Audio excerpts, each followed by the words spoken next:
The gunshot echoed across the valley just as Master Chief Petty Officer Sarah Vance was finishing her morning run through the hills outside Prescott, Arizona. She froze mid-stride, her breath catching. Beside her, her retired military working dog, a Belgian Malinois named Archer, went rigid, ears pinned forward. Then came the sound that made her blood turn cold, a dog's yelp of pain, cut short, followed by cruel laughter. Sarah had been a Navy SEAL for 12 years, one of the first women to complete the brutal training and serve in combat operations. She'd earned her trident the hard way, through months of being told she didn't belong, that she was too small, too weak, that she was just checking a box for the Navy's diversity goals. Her instructors had pushed her twice as hard as the men. Her teammates had questioned every decision she made, at least at first. But she'd never quit, not during Hell Week when the cold Pacific Ocean felt like it was freezing her bones. Not when she'd been the last one standing in her class during log PT while grown men twice her size had rung the bell. And certainly not during her deployments overseas, where she'd proven herself in ways that eventually silenced even her harshest critics.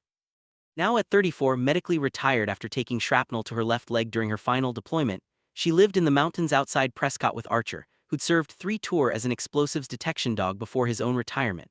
They'd been paired together for her last 2 deployments, and when both their careers ended within months of each other, Sarah had adopted him. They understood each other in ways that went beyond words. Another shot rang out, another yelp. "Go," Sarah whispered, and Archer took off through the scrub brush, Sarah limping behind him as fast as her damaged leg would allow. The shrapnel had torn through muscle and nerve, leaving her with chronic pain and a pronounced limp that ended her SEAL career. Some days were better than others. Today, pushing through the rough terrain was not a good day. They crested a ridge and Sarah dropped to a crouch behind a boulder, pulling Archer back beside her. Below, on a sprawling property that stretched for acres, she saw a scene that made rage burn through her chest.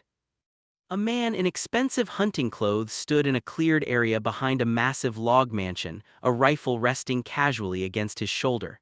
About 50 yards away, a German shepherd was tied to a post, limping on 3 legs. Even from this distance, Sarah could see blood matting the dog's fur. "That's it, Max," the man called out to someone Sarah couldn't see. "Watch how I lead a moving target." The dog tried to hobble away as far as the rope would allow. The man raised his rifle. Sarah was already moving, half sliding down the slope, rocks skittering beneath her boots. "Federal officer," she shouted, the old authority still sharp in her voice even though she no longer wore the uniform. "Put the weapon down." The man spun around, his face flushing red. He was in his 50s, with the kind of soft body that came from decades of privilege and the entitled posture of someone who'd never been told no. Standing beside him was a younger man, maybe 30, with the same weak chin and calculating eyes. "This is private property," the older man snarled. "You're trespassing." Sarah kept moving forward, her hand instinctively going to her hip where her sidearm would have been if she were still active duty. She wasn't armed, she'd just been on a morning run, but her body remembered the motion, and sometimes that was enough. "I'm Master Chief Petty Officer Sarah Vance, United States Navy. That's a trained working dog you're using for target practice. Step away from the animal." The man's eyes narrowed. "Master Chief, you..." He looked her up and down, taking in her slight frame, her limp, her worn running clothes. "You're what, 5'4", 120 pounds? The Navy's really lowered their standards." The younger man, his son, Sarah guessed, laughed. "Dad, this is the diversity hire problem everyone talks about. They'll pin medals on anyone these days." Sarah ignored them, moving toward the injured dog. Archer stayed at her side, his training keeping him controlled despite the growl rumbling in his chest. The German shepherd watched her approach with wary, pain-filled eyes. "I said this is private property." The older man stepped into her path. "I'm Marcus Chambers, maybe you've heard of me, Chambers Development Corporation. I own half the commercial real estate in Phoenix. My lawyers will have a field day with you." "Then call them," Sarah said evenly. "Call the sheriff too while you're at it. We can all have a conversation about animal cruelty laws."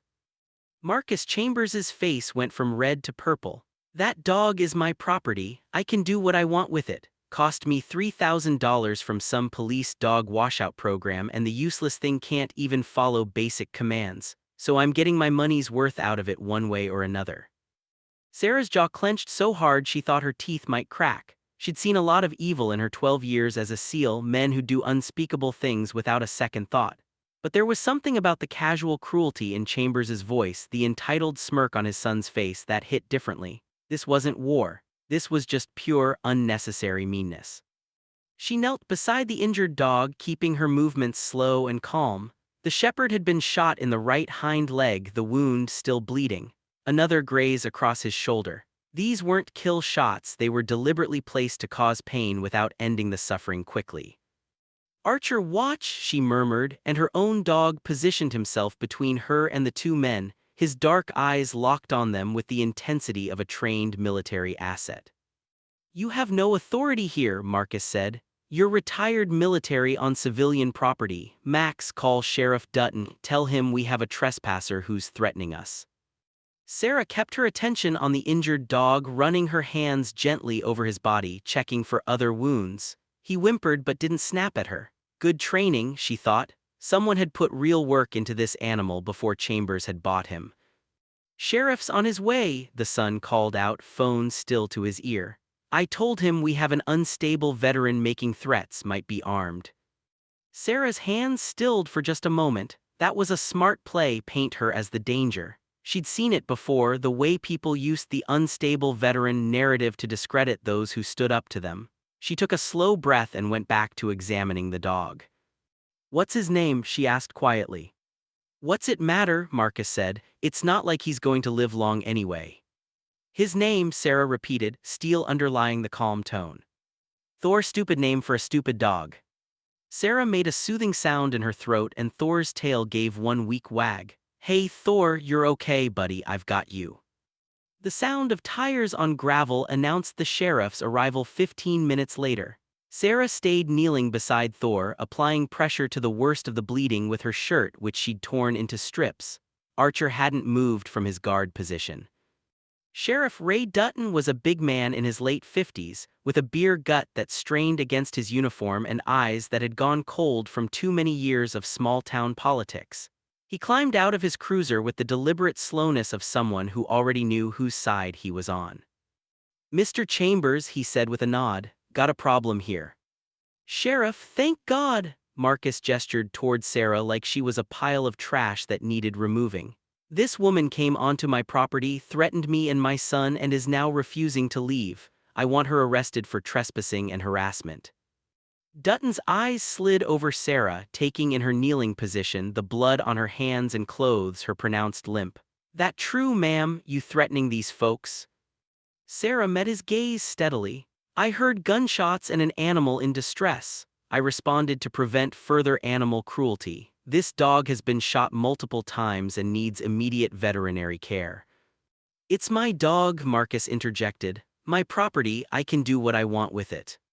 "Actually," Sarah said, still calm, "Arizona Revised Statute 132910 makes it a Class 1 misdemeanor to intentionally or knowingly subject any animal to cruel neglect or abandonment.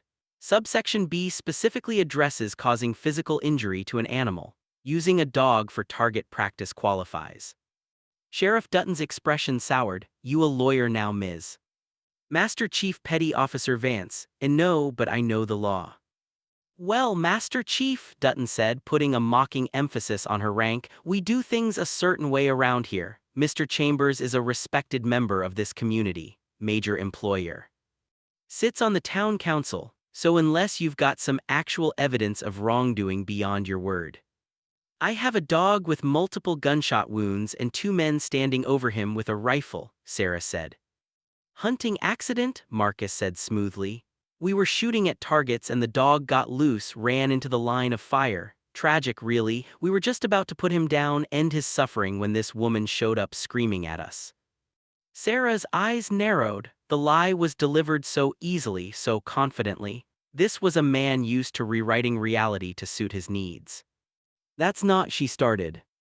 "Ma'am, I'm going to need you to stand up and step away from the dog," Dutton said, his hand moving to rest on his belt near his gun. "You're on private property and you're being asked to leave." Sarah looked down at Thor, at his trusting eyes, at the blood still seeping through her makeshift bandages. Every instinct in her body screamed to stand her ground, to fight, to not let these men win. But she'd learned hard lessons in 12 years of service. Sometimes you had to retreat to regroup. Sometimes the smart play was to live to fight another day. Fine, she said quietly, but I'm taking the dog to a vet. No, you're not, Marcus said, that's my property. Mr. Chambers has a right to his property, Dutton agreed. Now, I'm going to ask you one more time to leave, and if you refuse, I'll have to place you under arrest. Sarah slowly stood, her bad legs screaming in protest. She looked at Thor, then at Archer, then back at the sheriff. In that moment, she saw her future in this town clearly. She'd moved here for peace, for quiet, for a place to heal, but she'd just made enemies of the most powerful man in the county and the law enforcement that protected him. Come, Archer, she said softly.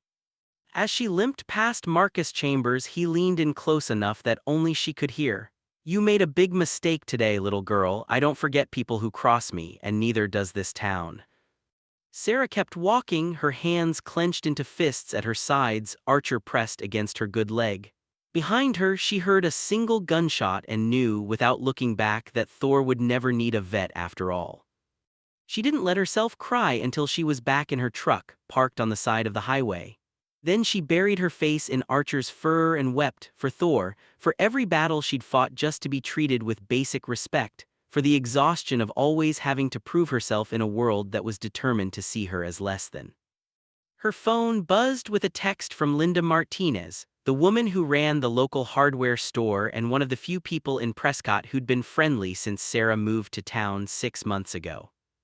Heard you had a run-in with Marcus Chambers. Girl, you need to be careful. That man owns this town. Hope you're okay. Sarah stared at the message for a long moment, then typed back, I'm fine, thanks for checking on me. But she wasn't fine. She was angry and hurt and tired of fighting battles that shouldn't need to be fought. Most of all, she was haunted by the image of Thor's eyes, full of trust even as the people around him had decided he was worthless. That night, Sarah couldn't sleep. She lay in bed in her small cabin, Archer curled up beside her and stared at the ceiling. Her leg throbbed, it always did when she'd pushed too hard, but that wasn't what kept her awake. She kept thinking about the casual cruelty she'd witnessed, about the smirk on Marcus Chambers' face when he knew the sheriff was on his side, about the mocking way Dutton had addressed her rank. She'd faced down enemy combatants in some of the worst hellholes on Earth, but something about today had shaken her in a way combat never had. Maybe it was because in war you knew who the enemy was. Here, in this small Arizona town, the lines were blurrier. Here, power and money talked louder than truth. Here, being a decorated Navy SEAL meant nothing if you were a woman who stood up to the wrong man. Her phone lit up with another message, this time from an unknown number. Heard about today, Chambers is already spreading stories about you, says you're unstable, threatened his family, that you're a problem, watch your back. Town's already choosing sides. Sarah deleted the message and turned off her phone. Tomorrow, she knew, would bring new challenges. Marcus Chambers had meant what he said, he didn't forget people who crossed him. But neither did Sarah Vance, and she hadn't survived Hell Week, 3 combat deployments and 12 years as one of the Navy's elite warriors by backing down from bullies.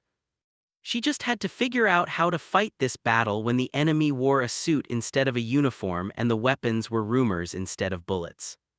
Beside her, Archer whined softly in his sleep, his paws twitching, dreaming of missions probably, of better days when the world made sense and the good guys always won. Sarah reached out and rested her hand on his side, feeling his heartbeat steady and strong beneath her palm. We'll figure it out, buddy, she whispered into the darkness. We always do. But even as she said it, she wondered if this time might be different. This time, the odds might actually be stacked too high even for a SEAL. Part 2: The Weight of a Small Town. By morning, Sarah's phone had 11 missed calls and 23 text messages. She scrolled through them over coffee, Archer eating his breakfast beside her. Most were from numbers she didn't recognize. Some were supportive, people who'd heard what happened and wanted her to know they believed her, but others were angry, accusatory. One message said simply, "Leave town before you cause more trouble." Another, "We don't need your kind here." The most troubling was from the property manager of the cabin she rented. "Ms. Vance, I've received complaints from other residents about your behavior. We need to discuss whether this arrangement is still working out. Please call me." Sarah set down her phone and looked out at the mountains beyond her window. The morning light painted them gold and purple, beautiful and indifferent. She'd moved here because it reminded her of the wild places she'd trained in because she thought the space and quiet would help her heal. Now she wasn't sure she'd be welcome long enough to find out. She spent the morning trying to file a formal complaint about the incident with Thor. She called the county animal control office and was told that without photographic evidence or witnesses beyond her word, there wasn't much they could do. She called the Arizona Game and Fish Department thinking they might have jurisdiction. The woman who answered listened politely and then said she'd look into it, but Sarah could hear the doubt in her voice. Finally, she called the Yavapai County Sheriff's Office and asked to speak to someone about filing an official report. "Sheriff Dutton took your statement yesterday," the desk officer said, her voice clipped. "It's been reviewed and closed, no evidence of criminal wrongdoing." "I wasn't given the opportunity to make a statement," Sarah said carefully, "and I have concerns about." "Ma'am, if you continue to harass our office or Mr. Chambers, we'll have to consider that stalking behavior. Do you understand?" Sarah hung up without answering. Her hands were shaking not from fear but from frustrated anger. This was exactly the kind of bureaucratic wall she'd faced her entire career, just wearing different clothes. In the Navy, they'd told her she was too emotional, too aggressive, that she needed to learn her place. Here, they were doing the same thing, just more politely. Around noon, Linda Martinez called. "Sarah, honey, are you okay? The whole town's buzzing." "I'm fine," Sarah said, though her jaw was tight, "just dealing with some pushback."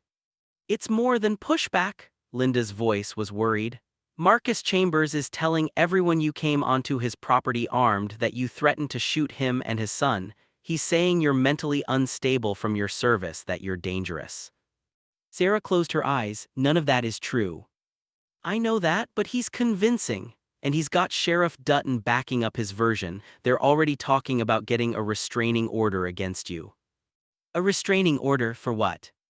"For being a threat, Sarah. I'm worried. This man, he's destroyed people before, anyone who crosses him. There was a guy a few years back, owned a construction company, underbid Chambers on a big project. Within 6 months, he'd lost all his contracts, his business license got suspended over some technicality, and he had to leave town. Marcus has connections everywhere." Sarah sat down heavily on her couch. "I can't just let this go, Linda. He tortured that dog, he killed it right in front of me." "I believe you, but believing you and being able to help you are two different things in this town." Linda paused. "Look, I'm just saying, be careful, maybe keep your head down for a while, let this blow over." After they hung up, Sarah sat in silence for a long time. Archer came over and rested his head on her knee, his brown eyes full of concern. He always knew when she was struggling. "What do you think, boy?" she murmured, scratching behind his ears. "Should we keep our heads down?" Archer's tail wagged once, but his gaze was steady, patient. He'd follow her anywhere, she knew, through fire and hell if she asked. He'd proven that in Kandahar, in Mosul, in places whose names she couldn't speak even now. The problem was, she wasn't sure where she was leading him anymore. That afternoon, Sarah drove into town to buy groceries. She'd been shopping at the same supermarket since she moved to Prescott, a small family-owned place called Henderson's Market. But today, when she walked in, the conversations died. People stared, then quickly looked away. The checkout girl who usually chatted with her about her college classes wouldn't meet her eyes. Sarah got what she needed and left as quickly as possible, feeling the weight of judgment following her out the door. She was loading groceries into her truck when a vehicle pulled up beside her, a new Mercedes SUV with vanity plates that read CMBRS1. Marcus Chambers rolled down his window, his son in the passenger seat. "Officer Vance," he said with a smile that didn't reach his eyes. "Settling in well, I hope." Sarah didn't respond, just kept loading bags. "I wanted to let you know, out of courtesy, that I've filed a formal complaint with the Navy. Well, technically with the Department of Defense. I have friends in Washington who are very interested in hearing about how their veterans are behaving, threatening civilians, trespassing, making wild accusations." He paused. "I'd hate for your discharge status to be reviewed. I'm sure you're receiving some kind of pension or disability payments, aren't you? Would be a shame if those were interrupted."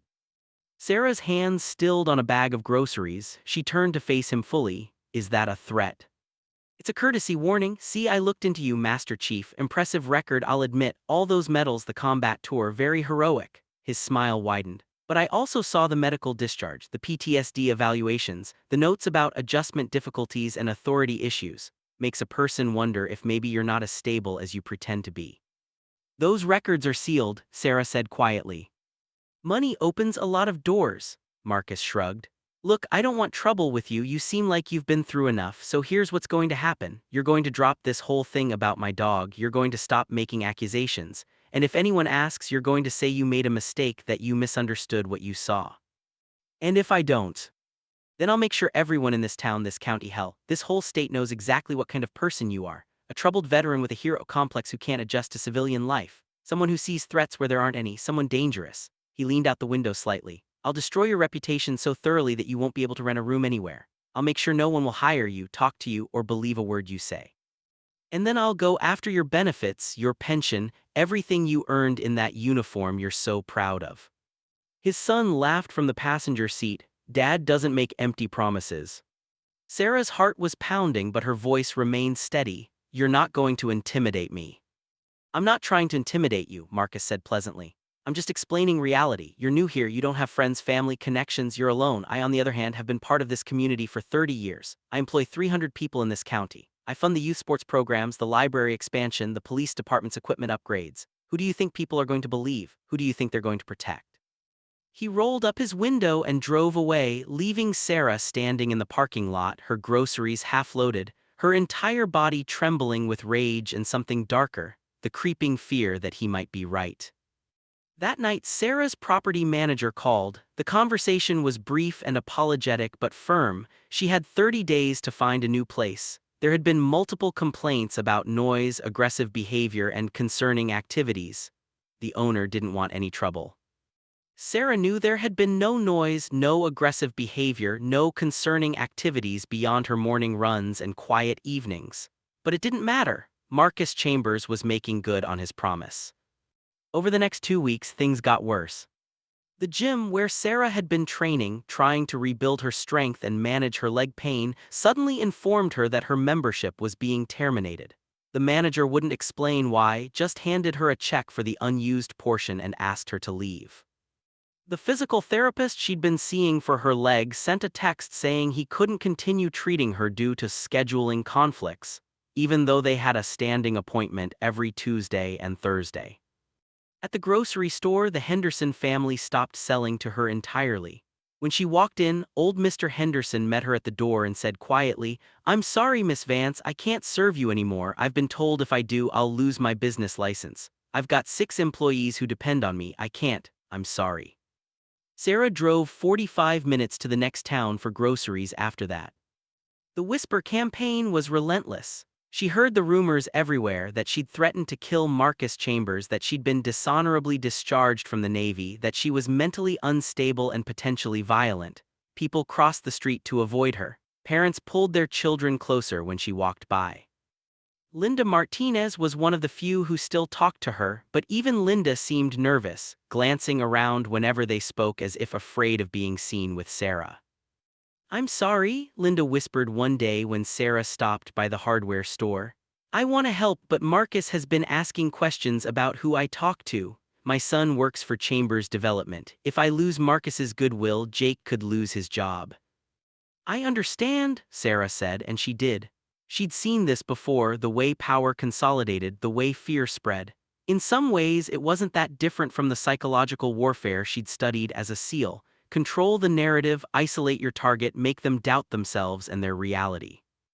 The only difference was, in war you could fight back with weapons. Here she had nothing. Her 30 days at the cabin came and went, and finding a new place proved impossible. Every rental she applied for suddenly became unavailable. Every landlord had the same excuse. They'd already promised it to someone else, or they'd decided to take the property off the market, or they just didn't think it would be a good fit. Sarah ended up living in her truck parked on public land outside of town, Archer curled up in the back seat. She'd lived in worse conditions during deployments, but this felt different. This felt like defeat. One cold morning, 3 weeks after the incident with Thor, Sarah was washing her face in a gas station bathroom when 2 women walked in. They didn't see her in the stall at first. "I heard she was arrested," one said. "Really, for what?" "For threatening Marcus Chambers and his family. She's completely crazy. Apparently, she has some kind of PTSD from the military and thinks everyone's out to get her." "That's terrifying, and she was living right here in town." Not anymore, thank God. I heard Sheriff Dutton ran her out. She's probably in some VA hospital now where she belongs. Sarah waited until they left before coming out of the stall. She looked at herself in the mirror, at the dark circles under her eyes, the hollow look that came from too many sleepless nights in the truck, the resignation starting to creep into her features. This was what Marcus Chambers wanted, to break her, to make her give up and disappear. For the first time since Hell Week, since those brutal days when instructors had screamed that she'd never make it, that she should quit while she still had her dignity, Sarah wondered if maybe they'd all been right. Maybe she should just leave Prescott, find another town, another state, somewhere Marcus Chambers' influence didn't reach, start over again the way she'd been starting over her entire life.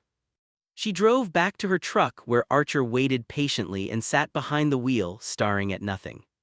Her phone buzzed, another unknown number. She almost didn't answer, but something made her pick up. "Is this Master Chief Vance?" A woman's voice, older, careful. "Who's asking?" "My name is Patricia Henderson. I'm Robert Henderson's wife from the market." Sarah's jaw tightened. "If you're calling to tell me again that you can't serve me." "I'm calling to apologize," Patricia said quickly, "and to tell you that I believe you." Sarah went still. "What?" "About what you saw at Marcus Chambers' property, about the dog." Patricia's voice wavered. "You're not the first person he's done this to, and you're not the first person he's destroyed for speaking up about it, but you might be the first one strong enough not to run." "Mrs. Henderson, I appreciate that, but—" "There are others," Patricia interrupted. "People who have seen what Marcus really is, people who have been too afraid to say anything because he owns this town, but maybe if we stood together, if we weren't alone." She trailed off. "Would you meet with me, just to talk?" Sarah looked at Archer, who was watching her with those intelligent eyes that saw too much. "When?" Sarah asked. "Tomorrow, early morning before the town wakes up. I know a place." After they hung up, Sarah sat in the truck for a long time, feeling something she hadn't felt in weeks, a tiny spark of hope. It was fragile, easily crushed, but it was there. She wasn't alone. Not completely. Patricia Henderson met Sarah at dawn in a park on the outskirts of town, a place hidden by cottonwood trees where few people came this early. She was a woman in her 70s, silver-haired and slight, but there was steel in her posture. "Thank you for coming," Patricia said, handing Sarah a thermos of coffee. "I wasn't sure you would." Sarah accepted it gratefully. She'd been living on gas station coffee and protein bars for weeks. "You said there were others." "There are." Patricia sat on a bench, her hands wrapped around her own cup. "Marcus Chambers has been terrorizing this town for 3 decades. He's ruined businesses, destroyed reputations, run good people out on trumped-up charges, and we've all let it happen because we were afraid." "Why are you telling me this now?" "Because you didn't run," Patricia said simply. "Everyone else he's targeted has either left town or backed down, but you're still here. That means something." Sarah took a sip of coffee, letting the warmth settle in her chest.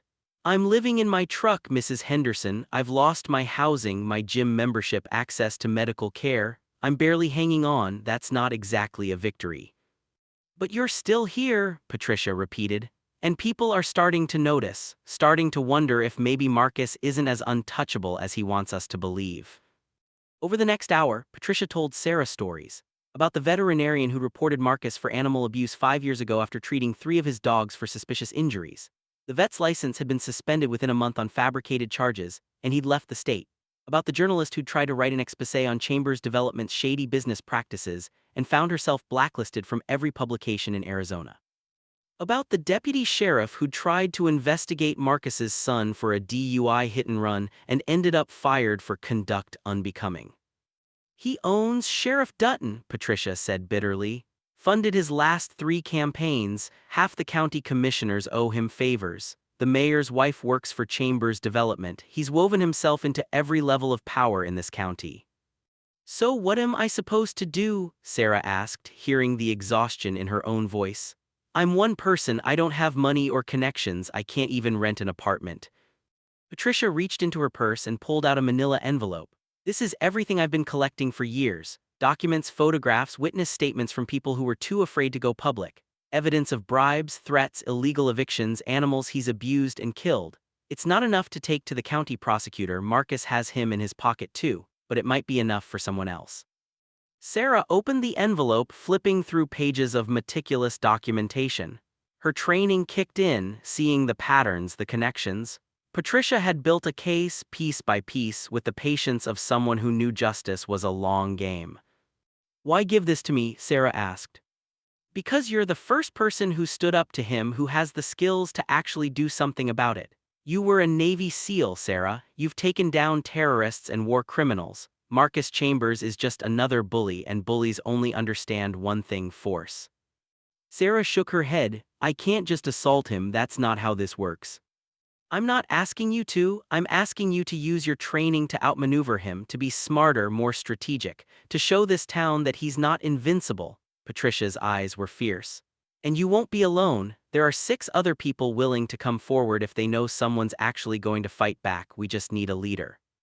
Sarah looked down at the documents, then at Archer, who sat patiently beside the bench. She thought about Thor, about his trusting eyes right before Marcus Chambers had pulled the trigger. She thought about every person in this town who'd been too afraid to speak up, too worn down to keep fighting. She thought about every instructor who'd told her she'd never make it as a SEAL, every teammate who'd doubted her, every mission where she'd had to prove herself twice as hard just to be seen as half as good. And she thought about the promise she'd made to herself during Hell Week, shivering in the Pacific Ocean at 3 in the morning when everything in her body was screaming to quit. "I will never give up. No matter what." "Okay," Sarah said quietly, "tell me everything." The next 3 days were a blur of activity. Patricia introduced Sarah to the others, people who'd been hurt by Marcus Chambers and were willing to testify if they had protection. There was Tom Weaver, the veterinarian who'd been run out of town; Jessica Chen, the journalist who'd been blacklisted; Dale Morrison, the former deputy sheriff; a half-dozen others with stories that made Sarah's blood boil. She interviewed each of them, taking detailed notes, building a timeline of Marcus's crimes. She used her military intelligence training to organize the information, finding patterns and connections that even Patricia had missed. And slowly, methodically, she started building a real case. But a case was only as good as the people willing to prosecute it, and every law enforcement official in Yavapai County was either on Marcus's payroll or too afraid to cross him. That's when Sarah remembered something from her SEAL training: when you can't go through an obstacle, you go around it. She contacted the FBI field office in Phoenix, using encrypted email and her military credentials to request a meeting about organized corruption in Yavapai County.